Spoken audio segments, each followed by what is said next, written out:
زیاتر لە 40 کیلۆمەتر دەبڕن بۆ وەرگرتنی موچەکانیان. مانگانە 550 بەڕێوەبەری خوێندنی کوردی لە کەرکووکەوە دەچنە بانکی چەرموو لە قەزای چەمچەماڵ.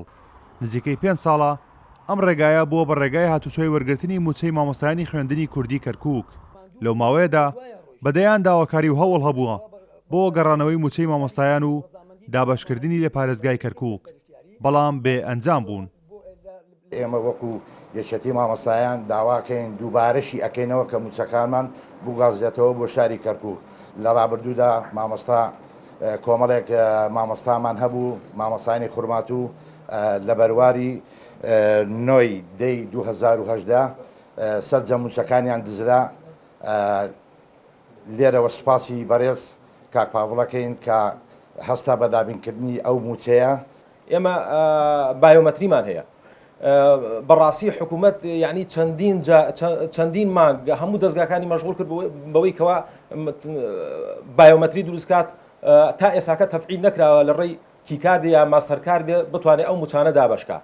لەبەرەوە ئێمە لێرەوە داواکەین ئەوە باشترین چارەسەرە بۆ ئەوەی کەوا تۆ ینی ئەو موچەیە کێشەی موچە لێرە نەمێنێ. ئەم نووسراوانەمان کردوتە ڕوو ماندوو بووینە پێ و بە دوایە ڕۆیشتوینە.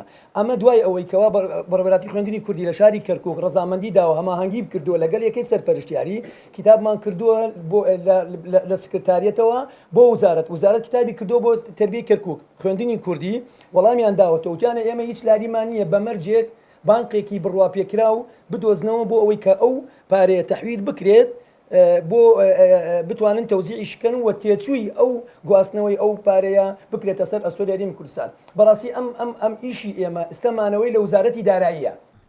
مامۆستا پەخشان 2 ڕۆژە لە نەخۆشخانەیە، دوایەوەی خۆی و 3 مامۆستای دیکە کە دوانیان بەڕێوەبەری خوێندنگەکانی ژینەوە و خانزادن لە قەزای چەمچەماڵ موچەیان وەرگرت و بەرەو کەرکووک بەڕێکەوتن، بەڵام ڕووداوێکی هاتوچۆ بەم دۆخەی گەیاندن. ئێمە چین بۆ موچە بۆ چەمچەماڵ لەو سەرە هاتینەوە لای قەرەنجیری تر سوکانەکە لە دەستمان وەری گردووی تر 4 تەقڵای داهات تووشی ئەو ڕووداوبوون. جاگەر هات و لە کەرکووک وایە تووشی ئەو کێشانە نابوون. کۆی گشتی مامۆستایانی خوێندنی کوردی 7650 مامۆستا و موچەی ماگانەیان 7 میلیارد دینارە. تاوەکو پێش لێکەوتەکانی ڕێفراندۆم موچەکانیان لە کەرکووک دابەش دەکرا، بەڵام نزیکەی 5 ساڵە موچەکانیان گوازراوەتەوە قەزای چەمچەماڵ.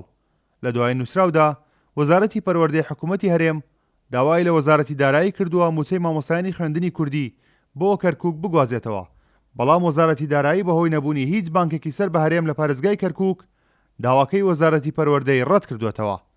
کارۆن محەممەد کورساد نیوس، کەرکووک.